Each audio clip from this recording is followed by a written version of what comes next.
Hey everybody, what's going on? Hellmite here, bringing another video from Grab the Lantern today. Today I wanted to talk about Zeri and how this champion has not only become such an extremely powerful pro play staple, but why this is and what Riot can do to actually fix the design issues that are currently facing Zeri. That's right, I don't think that Zeri's issues are numbers perspective or a balancing perspective. I think the primary issue with Zeri is that functionally her design breaks the game in a lot of different ways that allow her to be very powerful, and that especially in the hands of pro players, she is exceptionally strong.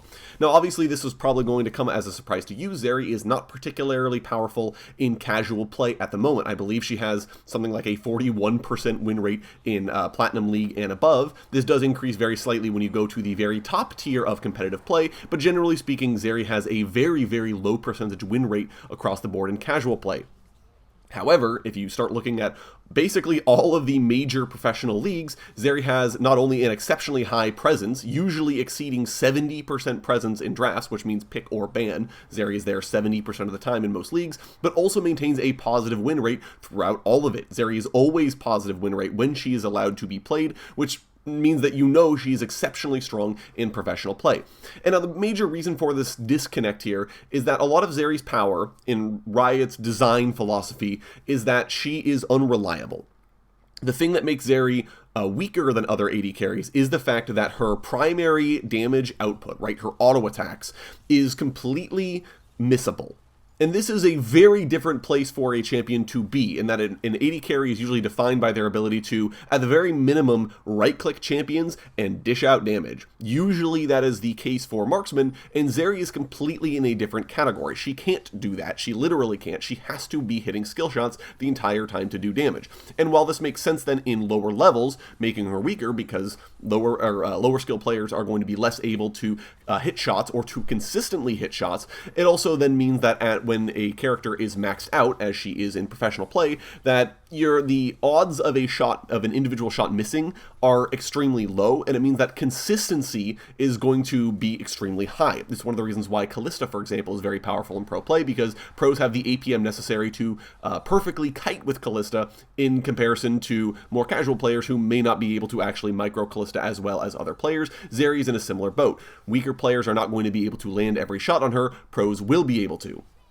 And as a result of this, the biggest downside of Zeri, which is that her output is theoretically unreliable, is sort of resolved. She no longer has to worry about that. And having a skill shot for an auto attack is an exceptionally powerful trait. There are so many things that a skill shot auto attack are going to allow Zeri to do and sort of break the game in a fundamental way. The ability for Zeri to fire at targets in Fog of War, for example. The fact that it's a skill shot, which means that it's faster to come out and triggers when you want it, as opposed to having to wait on an auto attack timer, is a big deal. Her shots hit multiple times, which admittedly, I'm going to give Riot the benefit of the doubt here, since it means that avoiding some of the shots, for example, shots fired at max range, will reduce the damage you take, and it helps Zeri feel less bad while last hitting, but it's still very strong, because it does mean that you can apply multiple on-hit effects at the same time. You can time shots to coincide with particular ability uses. There's a lot of things that Zeri skill shot auto attacks are going to give her, especially given that she still has to be able to right click. Every champion in the game needs that. And so even though fundamentally Riot have nerfed her right click in a bunch of different ways to prevent her from abusing it, she still has the ability to right click champions to thread in extra bonus damage, which is also magic damage, giving her a bit of mixed damage to go with her very powerful DPS. There's a lot of advantages here that having a skill shot for an auto attack are giving her. Primarily, however, I think one of the biggest advantages that Zeri has is the range on Burst Fire. Burst Fire has an 825 range. Functionally, this means her auto attacks have a range of 825, and this isn't a very slow skill shot either. This is a very snappy, responsive skill shot, so unlike something like, let's say, Anivia Flash Freeze, where you're able to fire this really slow-moving skill shot that everyone can see coming and try to get out of the way, it's difficult to avoid individual Zeri burst fires. And with an 825 range, functionally, Zeri has the longest attack range of any champion in the game. The only only other AD carries in the game that exceed Zeri's attack range are Twitch when his ultimate is active, Caitlyn headshots against trapped or netted targets, Aphelios attacks against moonshot marked targets, or Ascena, who has somehow managed to get 240 souls. Those are the only champions that can exceed Zeri's auto attack range, and for most of these are all windowed, right? Of accepting a Senna with somehow 240 souls in a 2-hour long game, These characters all have individual one-off auto attacks at high range, or a very brief window period of time, in Twitch's example, where he has a long auto attack range.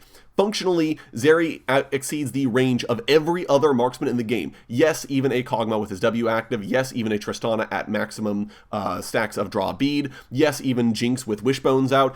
Zeri exceeds all of their attack ranges. And this wouldn't necessarily be a problem. We've had long-range AD carries in the game before, and that's never necessarily been an issue. But one of the problems that Zeri has is that she also has exceptional mobility. A lot of these long-ranged AD carries, if you consider champions like Jinx, like Twitch, or like Kog'Maw, where they have very long attack ranges, but they're also immobile. These characters have to rely on that attack range in order to keep themselves alive, because they don't actually have the ability to run away. So unless they are staying at maximum range during a fight, they are liable to get dove, and at that point they don't really have any way of getting themselves out to safety. Caitlyn is in a similar boat. She has a very long attack range. It's shorter than a Kog'Maw with his W active or a Jinx with her rocket launcher out, but she compensates for this by having at least a single dash, but even she's still mostly dependent on things like positioning and her traps in order to keep herself safe.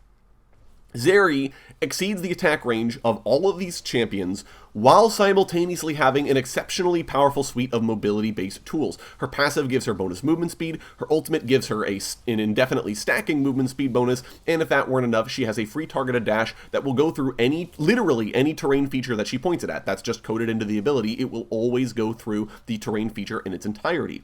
And what this means then is that Zeri has actually a very powerful ability to kite out fights or to otherwise avoid incoming damage. If someone tries to dive Zeri, she has the ability of dashing back out to safety. She has the ability to pop her ultimate and then use the stacking movement speed bonus to keep herself out at safety.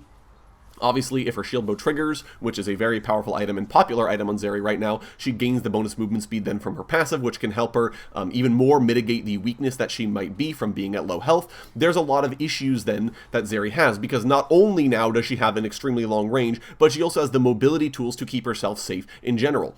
Even if you close the 825 gap to get on top of her, you're unlikely to stay there for very long. And then Zeri is able to either scoot away safely with the movement speed or be able to chase you down afterwards, which is one of the other issues that Zeri's design has, is that she has the power of inevitability. If a fight breaks out and it is not ended extremely quickly, and this doesn't necessarily mean one team wins or one team loses, but potentially you start a fight, Zeri presses R, and immediately everyone runs away from her in order to get that cooldown just expended. Usually this is not a worthwhile trade in most situations, but bear with me. Zeri will constantly be able to stack up movement speed for the entirety of the fight, and what this means is that if she is not killed over the duration of the fight, by the end of it she will have enough movement speed to the point that you no longer can withdraw, but also you can no longer close the gap. She is too fast for any champion to actually get on top of her, she has too much range for any champion to actually be able to hit her with anything but the quickest and longest range skill shots, and it means that she's just able to run you down and continuously hit you with shots. There's a reason a Zeri has scored a pentakill in at least one of the major regions of professional play in every week this summer. And this is one of the reasons why. It's really difficult if a team fails to kill the Zeri in a team fight for them to then avoid giving up exit kills on the return because of Zeri's high movement speed and her ability to chase champions down. And again, one of the disadvantages that Zeri's supposed to have is the fact that she has to hit shots, but pro players don't have to worry about that. The only other disadvantage of having to hit shots is the fact that they're body blockable, right? It's a skill shot, the first target is the only one that gets hit, but even then Zeri has ways around this. Her E gives her piercing auto attacks. I don't necessarily have a problem with this because it's only 3 attacks, and her dash needed some sort of offensive component to make sure that it would be used in a offensive capacity at all, but she also has the ability to gain AoE damage from her ultimate. She has the ability to gain AoE damage by buying a Runon's Hurricane, and that functionally means that Zeri will still be actually doing more AoE damage than other champions with similar item builds. Obviously, this is discounting something like a Twitch Spray and Pray. I do believe that's still more AoE damage, especially when he's allowed to build a Runon's Hurricane, but functionally Zeri doesn't worry about having to only hit the first target. She just wants to hit any target, and the rest of her AoE damage will take care of it from there. And so all of these traits mean that Zeri is an exceptionally difficult champion for Riot to ever balance. They've already given up on balancing her for casual play, and I think that's completely the correct decision to make, but I think that even in professional play, she is still too powerful. So what can be done about this character? I've talked about it quite a bit, so you guys probably already know what I'm going to say, but her range needs to be reduced. And I know this is going to feel really bad for Zeri players, but fundamentally, even if you reduced her range by 100 units, which is a very significant nerf, she still has one of the highest attack ranges in the game at 725. This means that she has to play closer to the action. It means that mistakes that she makes with her positioning are infinitely more punishable, and it means that she is more dependent on her mobility tools to keep herself alive. If she has to step up closer, there is an easier way for champions to either close the gap or get damage off on her in comparison to the 825 range that generally leaves her outside of the ability of any champion to ever be able to punish her in the first place. I think that this would be a very fair nerf for the character that preserves the majority of the character's kit, while also being able to get her into a spot where theoretically she has some degree of counterplay to her. And so I think in terms of the cost benefits analysis, this is the simplest and easiest change that Riot could make. They could even reduce her Q range further if they wanted to, but I think 725 at the very least feels like a much more palatable number, and theoretically that could be reduced further in the future. It does feel bad. I think that it's usually fair for a champion to have reliability or to have bonus range given in exchange for reliability. You see this a lot of times in champion abilities that have had their ranges increased following a rework. Rise Q, for example, used to be targeted. When Riot said it's no longer targeted, they gave it increased range to compensate. So I get that Zeri Q should have a longer range than most auto attacks, but 825 is a little too much for me. But you guys will have to let me know what you think of this down in the comment section below. If you guys play Zeri, if you feel like she's completely unbalanced in either direction, let me know that down in the comment section below, or any other nerfs that you think would make her feel better to play against. I would love to hear your guys' thoughts. If you enjoyed the video today, go ahead and leave it a like, and if you really enjoyed the video, consider subscribing. I upload a video every Monday, Friday, and on patch days as well. Once again, thank you guys so very much for watching. I do appreciate it, and I'll talk to you all later.